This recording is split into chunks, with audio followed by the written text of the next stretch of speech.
반갑습니다. 오늘 강의를 맡게 된 퍼스트 지점의 박경수라고 합니다.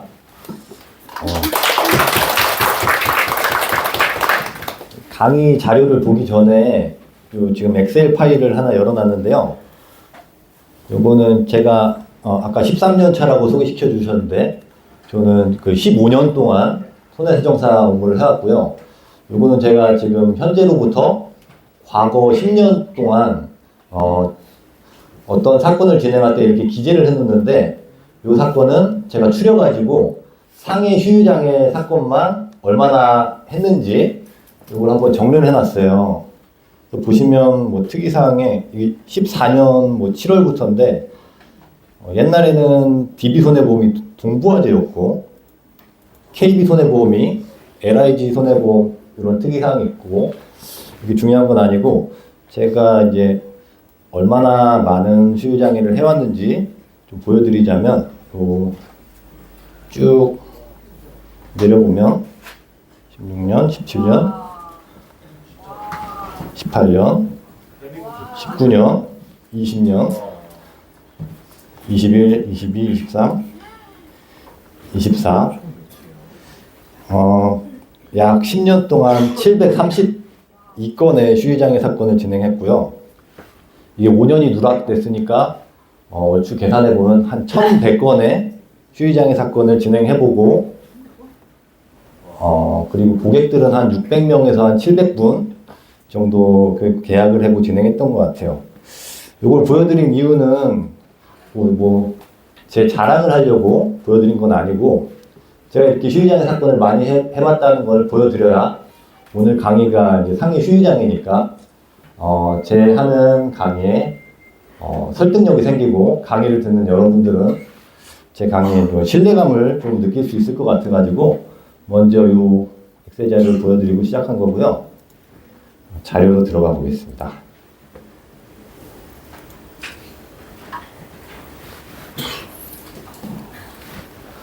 오늘 강의 주제는 상해 휴유장애 보험금의 중요성과 왜 중요한지, 그리고 이제 저희가 이제 보험 설계를 할 때 가입 담보는 한 보험사당 어떻게 한도가 있고 생명보험, 손해보험 어떻게 설계를 하는지 이런 식으로 강의를 시작하겠습니다.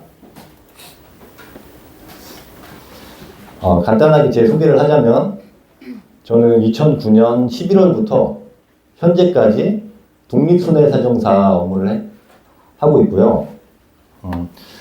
손해사정사 업무 무슨 일을 하는지 간단하게 설명을 드리면 보험사 보상과에 입사를 해서 자동차 보험 보상과, 장기보험 보상과, 그리고 배상책임 화재특종 보상과 이런 일을 손해사정사가 보상 업무를 하기도 하고 또 이제 보험사에서 위탁해서 그 현장 심사나 현장 조사를 하는 손해사정사 업무도 있고요. 저처럼 이제 피해를 당하신 피해자분, 사고, 교통사고를 당하신 피해자분들이나 혹은 본인이 보험들은 가입한 보험에서 보험금 청구를 했는데 분쟁이 생긴다거나 아니면 혼자서 청구하기 어려운 부분 보험금들을 사건을 수임해서 도와드리는 독립손해사정사가 있는데 저는 일을 처음 시작해서부터 현재까지 독립손해사정사 업무만 하고 있습니다. 그래서 독립손해사정사와 이렇게 보험 설계사의 공통점을 좀 보면은 고객을 계약을 하고 영업활동을 해야만 수익을 올릴 수 있다는 겁니다. 그래서 독립손해사정사도 마찬가지로 영업적인 부분이 굉장히 중요해요. 저 같은 경우는 이제 처음 입사를 해가지고 요 시기 때쯤에는 영업을 되게 열심히 했었던 것 같아요. 이렇게 강의를 한다거나 아니면 블로그, 홈페이지, SNS 같은 온라인 영업을 한 적은 전혀 없고요. 그냥 무식하게 저희 용어로 말하자면 개척 영업이라고 하죠. 두 발로 열심히 영업을 하고 노트 하나, 펜 하나, 명함을 들고 무식하게 조금 영업을 했었던 것 같아요. 그래서 스케줄을 짜가지고 대학병원이든 종합병원이든 조그마한 정형외과 의원급이라든지 그런 병실에 찾아가서 명함을 환자분들한테 일일이 주면서 손해사정사에 대한 어필을 하고 분쟁이 생기면 도와드리겠다는 컨셉으로 그냥 뭐 길을 지나가다가도 기부스한 사람이나 뭐 허리 보호대를 한 사람이 있으면 서슴없이 명함을 주면서 그렇게 영업을 개척 영업만 열심히 했었던 것 같습니다. 그래서 이렇게 한 2년 정도 열심히 그렇게 영업을 하니까 2013년서부터 현재까지는 그렇게 영업을 하지 않아도 저에게 맡기신 분이 소개에 꼬리를 물어가지고 영업을 하지 않아도 현재까지 그냥 사무실에만 앉아만 있어도 소개로 이렇게 먹고 사는데 지장은 없는 것 같아요. 그래서 제가 올해 이렇게 일을 하고 소개를 받을 수 있었던 원동력은 그 고객님들한테 사건을 진행할 때 되게 고맙게 저를 생각해 주시고 그래서 그 영업을 할 때 그 소개받는 게 되게 중요하지 않습니까? 근데 제가 소개받는데 원동력은 고마움이라고 생각합니다. 그래서 여러분들도 오늘 제 강의를 듣고 오늘 강의 주제가 손해사정인데 상해시효장애인데 여러분들이 제 강의를 듣고 상해시효장애를 잘 이해하고 얼마나 중요한지 그리고 상해시효장애 설계를 잘 해서 혹시 모르니 이제 고객이 상해시효장애 사건이 발생하면 잘 안내하면 고객들은 고마움을 느낄 거고 여러분들 앞으로 이렇게 길게 영업하실 때 이 상해시효장애라는 이 상품이 여러 가지 유형의 소개가 있지만 그 소개 중에 하나의 큰 기둥이 될 거라고 제가 자부하면서 교육을 시작하도록 하겠습니다.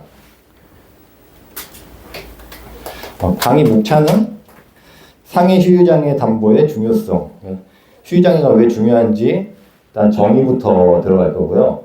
그 다음에 가성비, 유지율, 소개 연계, 마지막 수문보험금까지 왜 중요한지 말씀드리고 두 번째로는 상해시효장애를 생손보험 어떻게 설계하는 것이 좋은지에 대해서 간략하게 말씀드리고 이 순서대로 진행해 보도록 하겠습니다. 오늘 제가 약 한 1시간 정도 강의를 할 건데요. 이것만은 알아두고 시작하자는 의미에서 적어봤고요. 요 세 가지가 업무를 함에 있어서 고객분들이 가장 많이 발생하는 시효장애 중에 시효장애 부분이라 적어봤습니다. 관절 가까운 부위가 다쳤다. 여러분 관절이 어디죠? 네. 네네네. 뼈와 뼈가 만나는 부분을 그냥 쉽게 관절이라고 생각하시고 손목 관절, 어깨 관절, 뭐 팔꿈치 관절, 엉덩이 관절, 고관절, 무릎 관절, 발목 관절 이런 부위가 다치거나 십자인대가 어디죠? 무릎에 있죠. 십자인대가 파열되거나 척추, 척추가 다친 경우에는 모두 시효장애 보험금을 받을 수 있는 가능성이 매우 높다. 라는 것을 인지하시고 강의를 들으시면 좋을 것 같습니다. 상해시효장애 정의를 들어가기 전에 여러분들한테 질문이 있는데요. 여기 지금 이제 막 입사하신 분도 계시고, 뭐 2년, 3년, 10년 이상 오래 보험 영업을 하신 분들도 계신데, 저희 고객분들 중에 암-뇌심 진단금 보험금 건이 많았던 것 같으십니까? 아니면 상해시효장애 진단건이 많았던 것 같으십니까? 약간 경력직이신 분들이 좀 대답해 주시면 좋겠습니다. 솔직하게. 경험담으로 고객분들이 암내심 진단 사건이 많았다. 고객분들이 상해시효장애 사건이 많았다. 비율이 어느 정도 되시는지 말씀 좀 해주실 분. 지금까지 모르겠는데 암내심이 좀 더 많은 것 같아요. 암내심이 좀 많은 것 같으세요? 저도. 그렇죠. 대부분 암내심일 것 같고, 린치핀 같은 경우에 제가 1년 가까이 업무하면서 보니까 상해시효장애 설계는 잘 안 하는 것 같고, 암내심 설계 위주로 교육도 많이 하고, 설계도 많이 하는 것 같아요. 그래서 이제 상해시효장애 강의를 한 계기도, 썸머를 가서 이제 단장님하고 이제 맥주 한잔을 하면서, 왜 린치핀은 상해시효장애 설계를 많이 안 하는가? 라고 물어봤더니, 관장님이 그럼 상해 휴지장에 대해서 강의를 한번 해주십시오 해가지고 이 강의를 시작하게 된 거고, 생각보다 이 상해 휴지장에는 굉장히 많습니다. 보여드리면 저를 이렇게 오랫동안 소개시켜 주신 키맨 설계사분들 여러분들이 계시지만 20년 이상 근무하신 보험 설계사님들한테 한번 물어봤습니다. 고객분들 안내심 보험사고가 많나요? 상해 휴지장의 보험사고가 많나요? 그러니까 20년 경력의 A 설계사님은 반반이다. 28년 경력의 B 설계사님은 또 반반이다. 26년 경력의 C 설계사님은 3대7로 휴지장애가 많다. 라고 대답을 해주셨고, 제가 손해사정사 시험을 곰곰이 살펴보면, 시험 문제의 비율이 상해가 7, 80%로 항상 되고, 질병의 비율은 2, 30%예요. 그리고 상해 문제 중에 이제 계산 문제 같은 것들이 있는데, 그 계산 문제는 거의 90% 이상이 장애에 대한 관련된 문제가 꼭 껴 있습니다. 그만큼 상해 휴유장애 고객분들은 굉장히 많다고 생각합니다. 그리고 제가 앞서 말한 것 같이 15년 동안 상해 휴유장애를 굉장히 많이 했잖아요. 제 경력을 믿고 상해 휴유장애는 많다는 거, 여러분들이 상해 휴유장애에 관심을 가지면 그 고객분들이 많이 보여질 거예요. 네.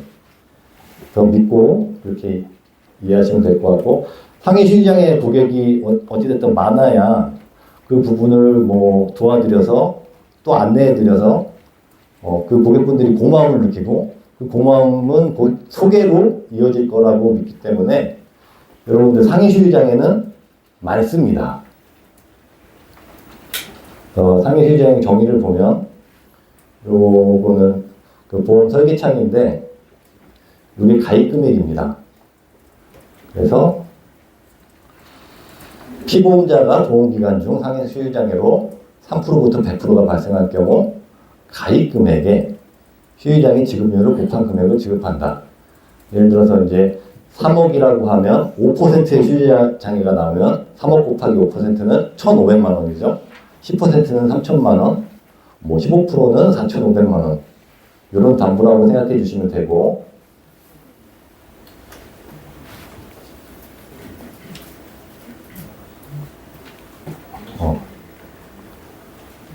간단하게 상해는 보험 기간 중에 발생한 급격하고 우연한 외래 사고. 쉽게 얘기해서 다쳤다고 생각하시면 되고요. 뭐 깊게 알 필요는 없고요.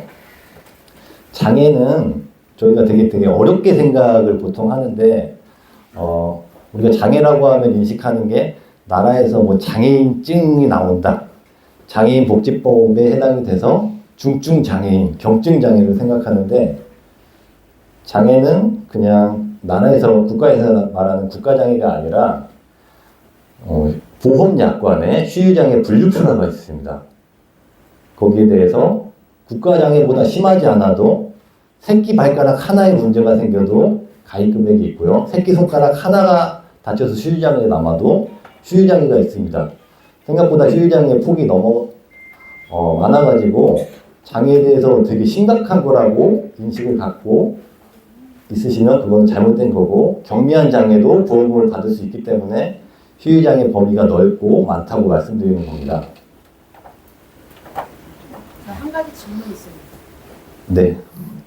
끝나고 이두박컴 타열도 장애. 아니 그거는 끝나고 좀 해주시면 안 될까요? 네.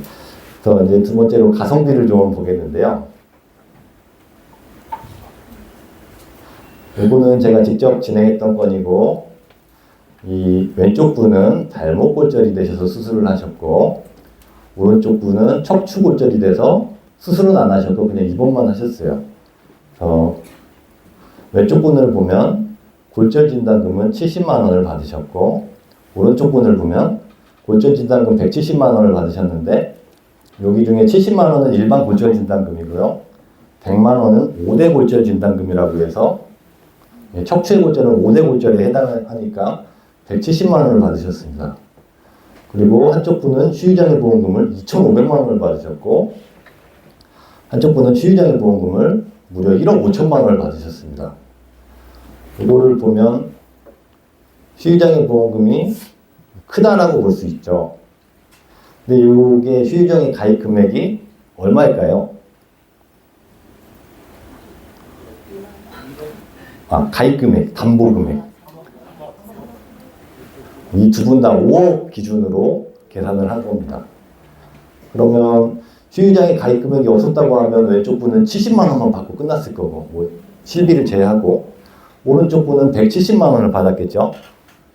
시유장애 가입 금액을 5억을 가입해서 한 분은 5% 시유장애로 2,500만 원을 받을 수 있었고, 한 분은 1억 5천만 원을 받을 수 있었습니다. 근데 이게 과연 가성비가 좋을까?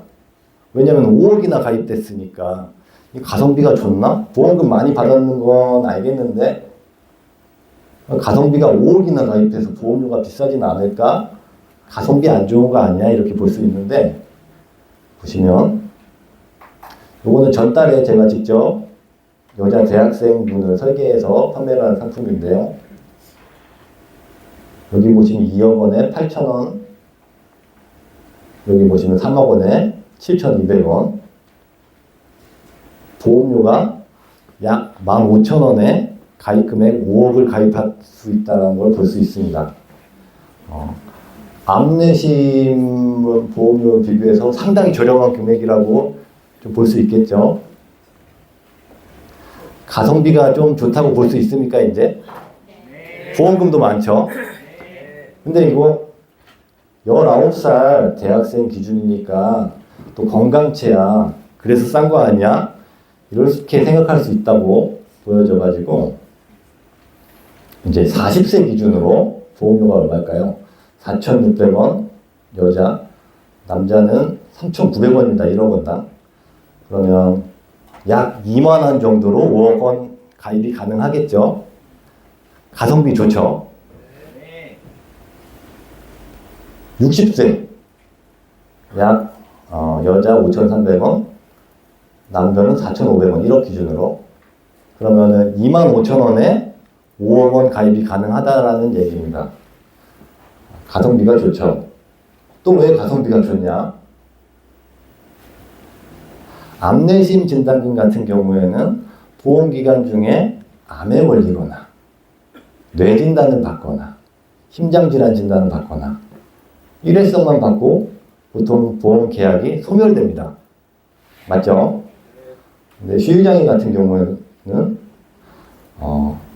이 한 고객이 돌아가시거나 혹은 20세, 20년나 100세 만기면 보험기간이 종료될 때까지 가입 금액에 상해 사고로 인해서 시유장애 남으면 계속 장애금리를 곱해서 담보는 살아있고 무제한으로 보상받을 수 있다는 장점이 있습니다. 뭐 예를 들어서 뭐 오른쪽 눈이 다치면 가입 금액의 지급률, 왼쪽 눈이 다치면 가입 금액의 지급률, 오른쪽 손목이 다치면 가입 금액의 지급률, 이렇게 무제한으로 보상받을 수 있어가지고 시유장애는 가성비가 좋고 보험료가 저렴하다라는 장점이 있겠죠. 다음은 유지율입니다. 상해 시유장애랑 유지율이랑 도대체 무슨 상관이냐? 마음속으로 이렇게 생각하실 수가 있어요. 그런데 고객님에게 상해 시유장애를 가입시키고 고객님이 보험기간 중에 단 한 번이라도 시유장애 보험금을 받으면 여러분들은 그 고객님한테 그러면 안 되겠지만 데일리를 보내지 않아도 명절이나 연말에 선물을 보내지 않아도 약간의 언쟁이 있다고 하더라도 절대 그 고객은 보험 계약을 해지하지 않습니다. 왜 그런지 한번 같이 볼까요?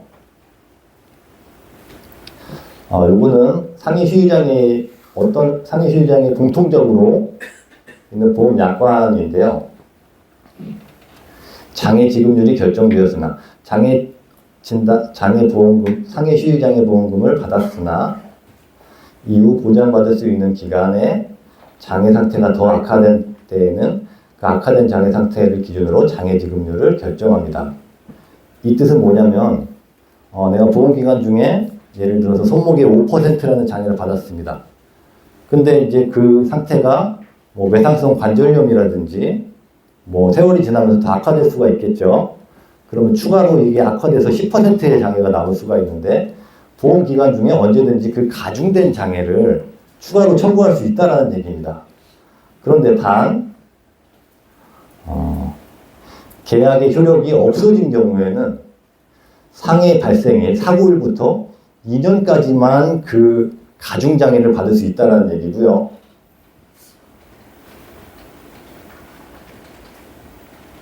그래프를 보면은 이게 사고일인데 장애를 보통 180일 뒤에 받으니까 최소 반년 이후에 장애 진단을 받게 되고 반년 이후에 장애 진단금을 수령하게 되는데 계약이 유지된다면 보험 기간 동안 언제든지 악화된 장애에서 청구가 가능합니다. 하지만 고객이 계약의 효력을 잃으면 계약을 해지한다고 하면 악화된 장애는 추가 청구가 불가능합니다. 다친 날부터 2년 후부터는. 그래서 이미 장애 진단 받을 시기에는 거의 반년 이상의 시간이 지났기 때문에 가중장애를 청구할 수 있는 기간은 여기서부터 2년. 그러니까 최대로 많이 남은 게 거의 1년 반 미만이라고 생각하시면 되고 1년 반 미만 기간 동안에 가중장애를 받기라는 쉽지 않은 기간입니다.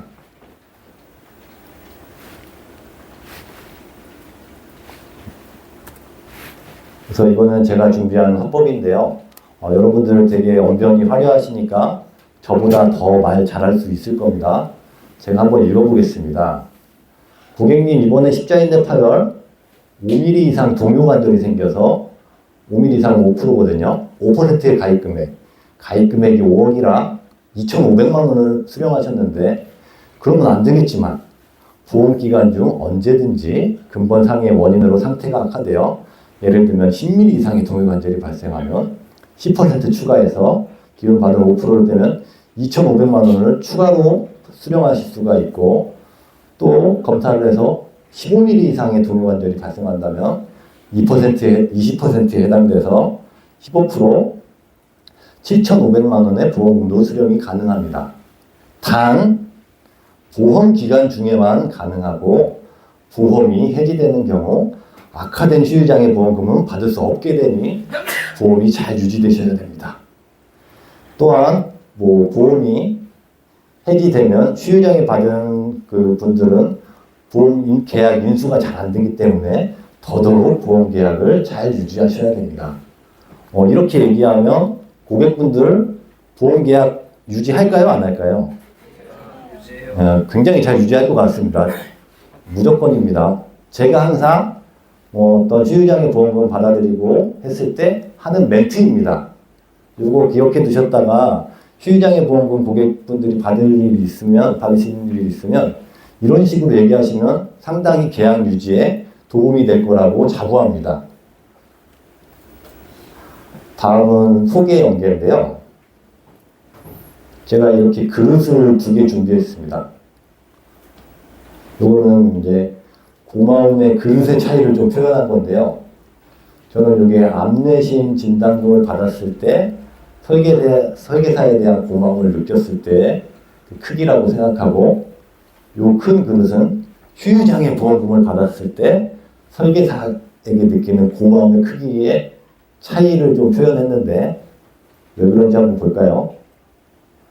그 암내심 진단금 같은 경우는 고객이 실제로 이러한 암, 뇌질환, 심질환 이런 걸 당하셨을 때 이미 본인들이 진단금을 받을 수 있다는 걸 본인 혹은 보호자를 통해서 충분히 알고 있다고 생각이 들어요.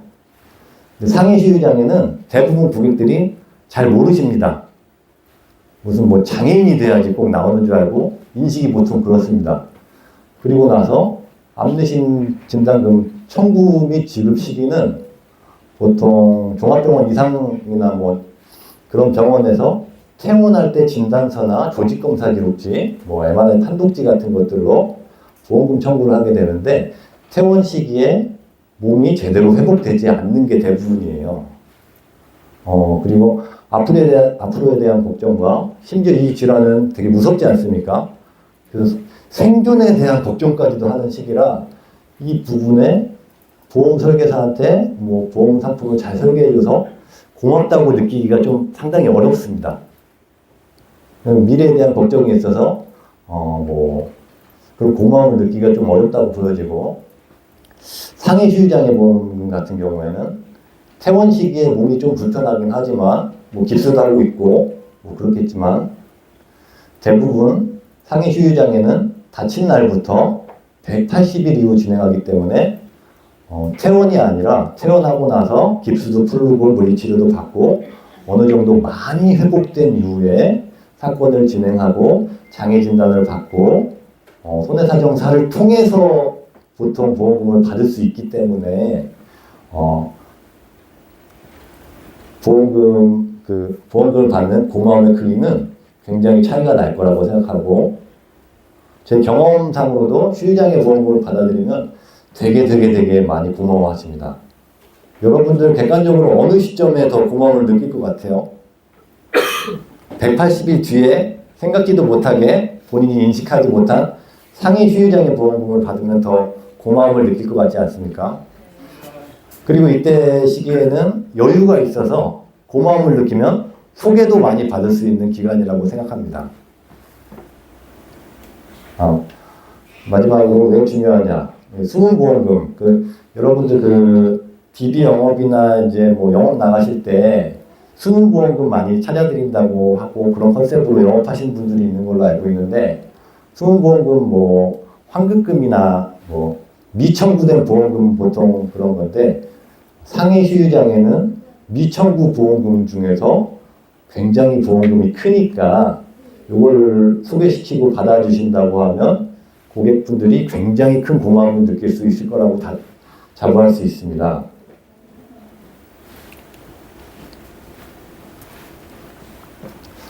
이분 같은 경우는 제가 올해 진행했던 사건인데요.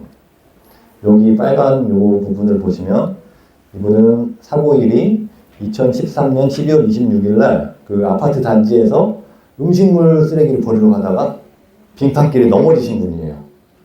그래서 척추 골절이 되셨고, 그러면 지금 2013년이니까 올해가 몇 년이죠? 2024년이잖아요. 약 10년이 넘었습니다. 네, 여러분 보험금 청구권 소멸시효가 기간이 어떻게 되죠? 3년이죠. 2013년에 다친 이분은 보험금 받을 수 있겠어요, 없겠어요? 검증해야 됩니다. 보험금 받을 수가 없어요. 일반 뭐 골절 진단금이나 입원 일당은 못 받지만, 단 휴유장애 보험금은 가능할 가능성이 높습니다. 다 휴유장애 보험금이라서 다 그런 건 아니고요. 요거는 판례를 제가 좀 하나 갖고 와봤는데, 보험사고가 발생할 때부터 보험금 청구권 소멸시효가 진행한다고 해석하는 것은 보험금 너무 가혹해서 보험금 청구권자가 보험사고의 발생을 알았거나 알 수 있었던 때부터 보험금 청구권의 소멸시효가 진행된다고 한 게 대법원의 의견이고요. 즉, 한 사람이 다친 날부터 소멸시효를 하기에는, 장애 같은 경우에는 누군가 다치면 입원도 하고 수술도 하고 물리치료도 하고 뭐 도수치료도 하고 언제 장애가 확정될지 모르기 때문에 그 소멸시효를 장애 진단을 받은 때로부터 진행한다고, 기산점을 진행한다고 보는 것이 타당하다는 판례가 많기 때문에 소멸시효로부터 자유롭습니다. 좀 보험사고가 오래되었을지라도 보험기간 내에 발생한 사고라면 장애 진단을 새롭게 받은 때로부터 소멸시효가 진행된다는 것이 보는 것이 타당합니다. 근데 무조건 그런 건 아니고요. 사고가 난 순간에 장애가 확정되는 그런 상황들이 있어요. 예를 들어서 절단사고라든가 실명사고, 그리고 이제 약관에 보시면 다리의 장애 중에서 인공관절을 하면 그 자체가 장애인 것들이 있어요. 그 자체는 수술일이 기산점이라고 생각하시면 되고, 절단일이 기산점이라고 생각하시면 되고, 누구나 확실히 딱 장애가 딱 고정됐다고 보여지니까 무조건 그렇다는 건 아니고요. 근데 대부분 장애 진단, 수유장애 보험금 같은 경우는 소멸시효는 장애 진단일을 소멸시효 기산점이라고 생각하시면 될 것 같습니다.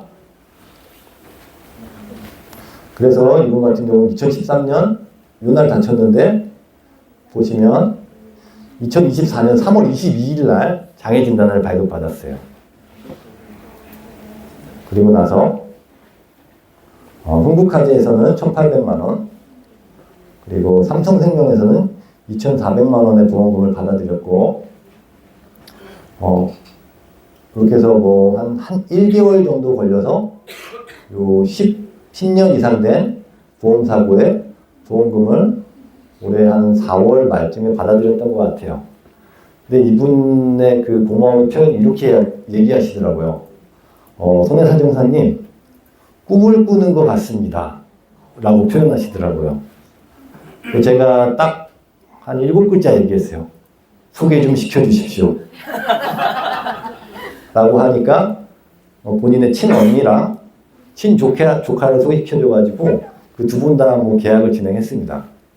그래서 보험금이 수문보험금을 받아들였을 때 수유장애 보험금은 굉장히 고객이 고마움을 느낄 수 있고 고마움은 곧 소개로 연결된다고 볼 수 있을 것 같습니다. 그래서 앞으로 그 수문보험금 이렇게 하려준다는 영업으로 뭐 상담을 하실 때에는 머릿속 한켠에 수유장애도 꼭 하나 생각해 두시고 나가면 좋을 것 같습니다. 요거는 앞서 말했던 관절 부위가 다친다, 십자인대가 파열된다, 척추가 다친다 라는 것을 좀 그림으로 보여드린 거고요. 이게 실제 제가 도와드렸던 분들입니다. 요분은 5%, 요분도 5%, 요분도 5%를 받았네요. 그래서 이렇게 수문보험금을 750만원, 1,500만원, 2,500만원, 1,500만원 모두들 뭐 수유장애 가입 금액을 5억을 드러났을 리는 없으니까 1억에 가입되신 분도 있고 1억 5천에 가입된 분들도 있고, 그래도 이런 750만원에서 이제 2천만 원대는 돈이 작지가 않지 않습니까? 이런 수문보험금을 찾아드리면 고객분들은 분명히 고마워하십니다. 그리고 이거는 제가 최근에 이렇게 매니저님한테 설계 의뢰, 요 설계 의뢰를 한 거는 암 주요 치료비였거든요. 암 주요 치료비 이렇게 해서 설계를 하고 심사 중입니다 해서 메리츠의 카톡을 딱 받았더니 인수 불가라는 거예요. 왜 인수 불가지? 하고 봤더니 척추에 수유장애를 동반해서 메리츠만 그런지 모르겠지만 수유장애 진단 이력이 있으면 전 상품이 인수 불가다. 근데 다른 보험사도 어느 정도 이거는 맞을 거예요. 그래서 보험 설계 시 심사 과정에서 과거 상해를 유치할 만한 과거력 진단이 나올 경우, 여기 이런 진단을 말씀드리는 겁니다. 이런 부분이 나올 경우 기존 고객이 가입되어 있던 보험 상품에서 수유장애 보험금 청구가 가능할지 손해사정사에게 상담을 의뢰하는 것이 매우 좋고요. 그리고 상담 의뢰를 받으면 저는 이렇게 얘기할 것 같아요. 고객님, 기존에 들어놓은 수유장애 가입 금액에서 손목을 다치셨으니까 제가 생각했을 때는 1,500만 원 정도의 보험금 수령이 가능할 것 같습니다. 근데 다만 수유장애 진단을 받으면 전 상품이 인수 불가가 되거나 좋은 상품을 가입하기 어렵기 때문에 저랑 같이 진행하기 전에 기초에 지금 상담받았던 그 보험 설계사님과 함께 지금 고객님 안주한 갱신형 보험, 만기가 짧은 보험, 관리자가 최선을 다하지 않는 보험, 이 상품들을 리모델링을 확실하게 한 다음에 진행하셔야 도와드릴 때 도움이 될 것 같습니다. 라고 하면 계약 성공률도 올라가지 않을 것 같습니까? 그래서 과거 상해를 유치할 만한 과거력 진단이 나올 경우 상담 의뢰를 해서 계약률을 올리면 참 좋을 것 같습니다. 이제 상해 수유장애 중요성에 대한 설명은 여기서 끝내는 걸로 하고요. 이게 많이들 좀 헷갈리는 부분이 있어서 부담보 약관을 좀 넣어놨습니다. 요거는 부담보 뭔지 아시죠, 여러분들? 보험 설계해서 인수가 되긴 되는데 다만 손목에 3년 부담보, 뭐 대장에 5년 부담보, 뭐 척추에 전기간 부담보. 이러면 그 뜻은 뭐냐면 보험기간 중에 그 해당 부위에 보험금 청구할 일이 있으면 그 보험금은 부담보 걸려 있으면 지급을 하지 않겠다는 뜻이지 않습니까? 근데 이건 그 다음에 나와 있는 예외 상황이에요. 다음 사항 중 어느 한 가지 경우에 해당되는 사유로 보험계약에서 정한 보험금의 지급 사유가 발생한 경우 회사는 보험금을 지급한대요. 담보하지 않는다는 게 아니라 지급한대요. 그래서 뭐 깊게 들어가지 말고 상본을 살펴보면 상해를 직접적인 원인으로 하여 보험계약에서 정한 보험금 지급 사유 등은 보험료 납입 문제가 발생한 경우에 보험금을 지급한대요. 이 말은 즉 신체 부위에 부담부가 있어도 그 부위가 급격하고 우연한 상해로 인해서 다치면 보험금을 준다는 얘기예요. 손목에 부담부가 걸렸는데 손목의 질환으로 치료를 하면 보험금을 안 주지만 손목 길을 가다가 넘어져서 손목을 뒤졌는데 손목 인대가 파열된다거나 손목이 골절된다거나 이런 상해에 대해서는 보험금을 지급한다는 얘기입니다. 근데 이제 뭐 10년, 20년 된 보험 설계사님들도 이 부분을 되게 헷갈려해서 이거 보험금 안 나가요 라고 상담한 분들이 되게 많더라고요. 그래서 요거는 알고 넘어가시면 좋은 팁이라고 생각하시고 좋을 것 같아서 한번 넣어봤습니다.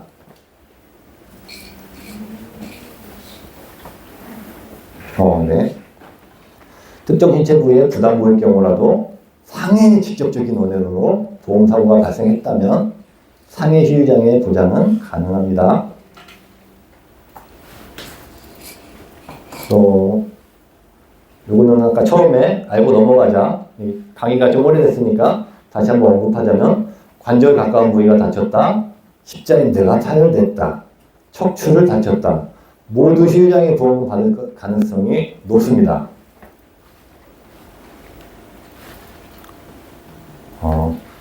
다음은 상해 휴유장애 설계인데요. 제가 이걸 하면서 되게 걱정이 많았습니다. 생명보험 회사도 많고 손해보험 회사도 많은데 각 회사별로 상해 휴유장애가 과연 몇 억까지 설계가 되는지, 또 나이가 많으면, 나이가 적으면, 또 위험 직종에 일을 하면 이런 부분에 대해서 하나하나 프로그램을 다 깔아서 돌려보고 하면 과연 한 명의 보험 설계사가 몇 밤 며칠을 꼬박 새서 이 보험료며 가입 담보 금액의 한도며 나이대별로 이런 부분은 굉장히 걱정이 많았는데요. 놀랍게도 인카금융 서비스는 이미 그 설계를 맞춰 놓았습니다. 자, 이번에는 생명보험, 손해보험, 상품의 정석 이런 PDF 파일이 있는데 여기서 다 이미 그 설계를 맞춰놨더라고요. 너무 편하게 이걸 좀 작업할 수 있어서 좋았습니다. 인카금융 서비스 역시 최고입니다. 여기 보시면 대부분 생명보험은 1억 한도로 다 보장이 가능한 것 같고 31세부터 65세까지 1억으로 상품이 가능한 게 되게 많아요. 그리고 보험료는 가장 비싼 회사가 흥국생명, 가장 저렴한 회사는 미래에셋으로 보여지더라고요. 요거는 이제 20세 기준이고, 요거는 이제 40세 기준입니다. 40세 남자, 여자 기준이고 1억당 6,200원, 6,000원. 요거는 60세 기준이고 7,700원, 9,300원. 요걸 보시면 손해보험 아까 설계하는데 여자 대학생 같은 경우에 15,000원이면 5억 설계가 가능했고 40대 같은 경우에는 2만원, 60세 같은 경우에는 25,000원. 이렇게 보면 생명보험 회사의 재해장애, 이거 상해 휴유장애랑 똑같은 상품이거든요. 생명보험회사의 보험료가 1.5배에서 2배 정도 가량 비싸다는 것을 알 수 있습니다. 그런데 생명보험만의 장점이 있어요. 지금 제가 왼쪽, 오른쪽 약관을 이렇게 적어서 보여드리는데, 이 두 약관의 차이점 한번 보시고 아시는 분? 네. 뭐 이사가거나 이럴 때 말 안 해도 승고는 자동으로 돌리고 아니, 아, 대학 예. 해지가 되냐 안 되냐 차이가. 요 약관하고 요 약관의 차이 간단하게 어렵게 생각하지 말고. 직업. 왼쪽은 생명보험 약관의 알릴 의무 약관이고요. 오른쪽은 손해보험 약관의 알릴 의무 약관이에요.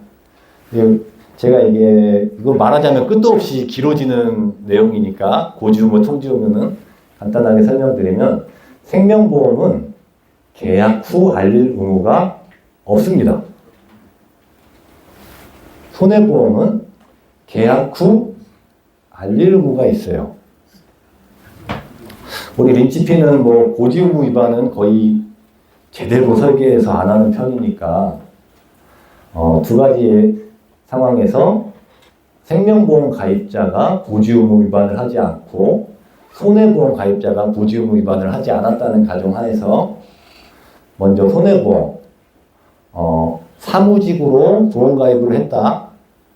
그런데 다칠 때는 노가다를 하다가 다쳤다. 그러면 보험회사에서 보험금 지급할까요? 안 할까요? 해요? 맞습니다. 보험금을 지급하는데 1급 기준의 보험료가 10,000원이라고 하면, 상위 수의장의 보험료가 10,000원이라고 하면 3급 기준의 보험료는 한 30,000원 얼마 정도 할 거예요. 그럼 보험료 차이가 벌어지잖아요. 그 비율만큼 상위 수의장의 보험금을 적게 줍니다. 예를 들어서 1,000,000원 받을 수 있는 거 200만원, 300만원 밖에 못 받는 그런 악조건이 생기게 돼요. 그리고 보험 기간 전에 오토바이를 타지 않았는데, 이륜차를 타지 않았는데 보험 가입할 때 보험 가입 후에 오토바이를 사서 사고가 났다. 손해보험사 보상해 줄까요? 안 해줄까요?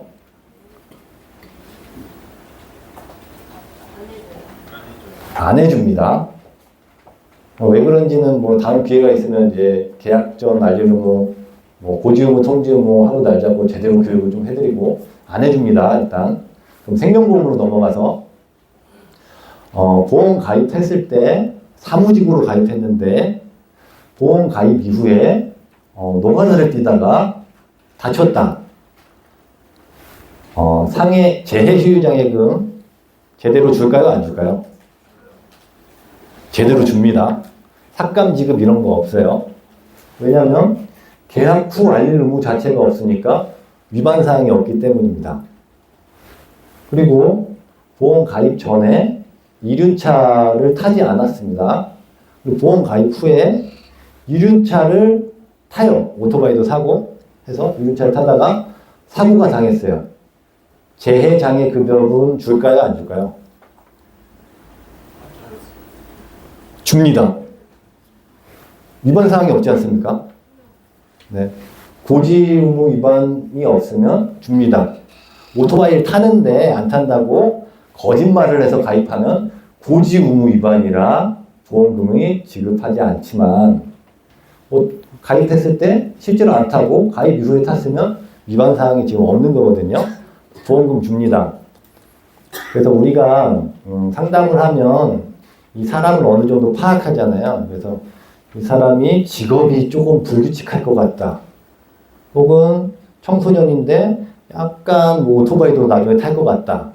이러면 상해 수유장애를 생명보험에 설계해 놓는 게 나중에 뭐 복잡스러운 일이 안 생길 가능성이 높습니다. 그래서 비싸더라도 생명보험에 설계하는데 그런 경우에는 좋을 거라는 판단이 듭니다.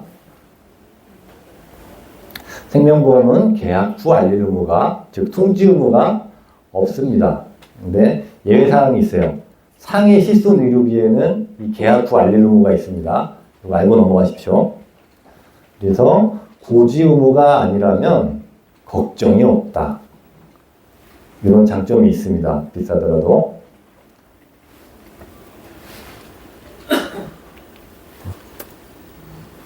이제 손해보험편은 이제 고령자, 약간 40세 이후부터는 생명보험이랑 마찬가지로 1억까지 가입이 되는데 삼성화재를 보니까 3억까지 가입이 되네요. 그리고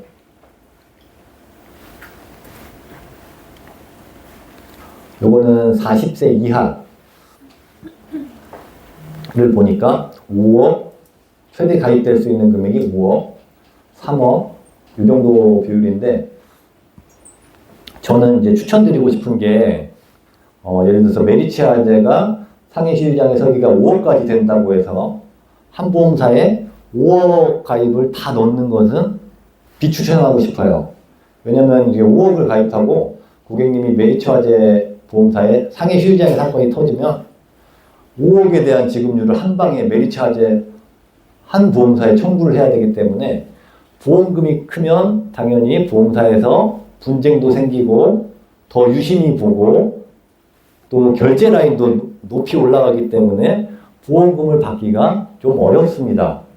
제가 추천하고 싶은 거는 메리츠화재 2억, 뭐 DB 2억, 롯데 1억, 뭐 2억, 2억, 1억 조금 두 개로 나눠야 된다고 하면 2억 5천, 2억 5천 아니면 3억, 2억 이렇게 하는 게 좋겠고 솔직히 얘기해서 가장 베스트는 한 보험사당 그냥 1억씩 가입하는 거예요. 메리츠 1억, DB 1억, 롯데, 삼성, KB 가능하다면 이렇게 가입하는 게 가장 분쟁의 소지가 적습니다.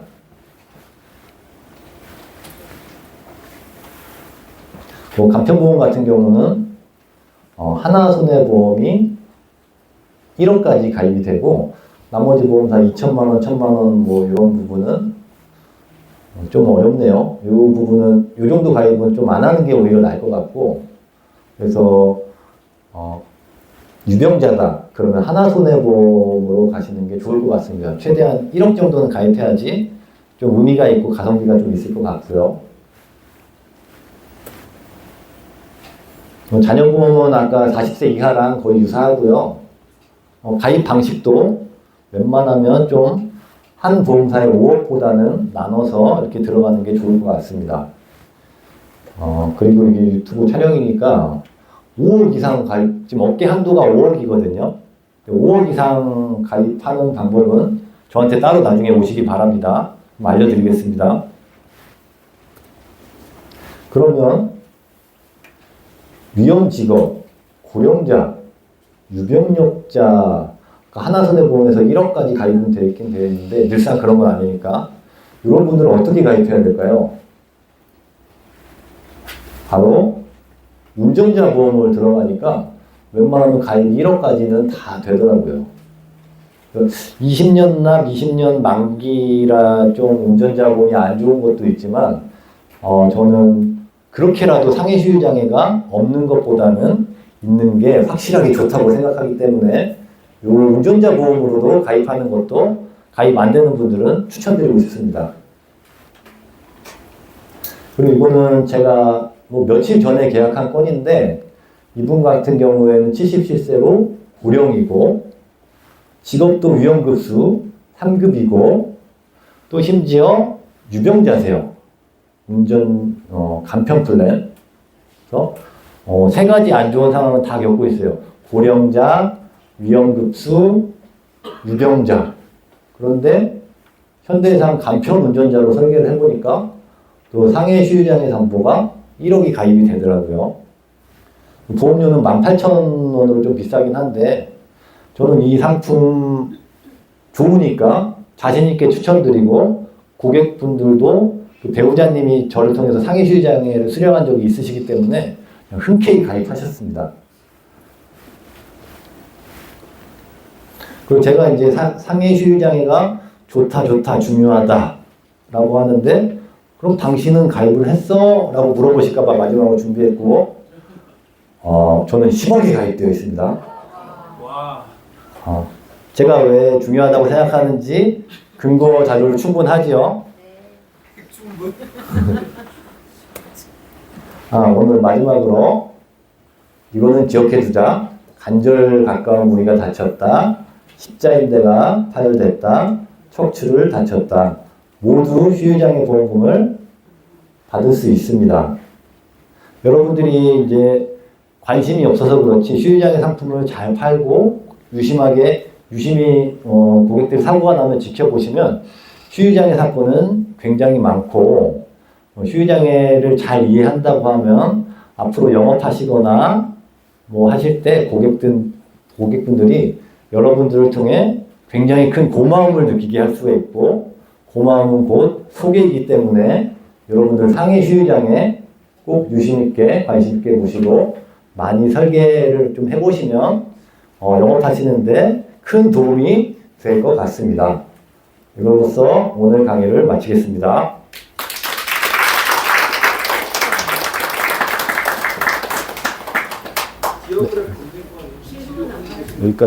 여기까지 하고 질문을 받겠습니다.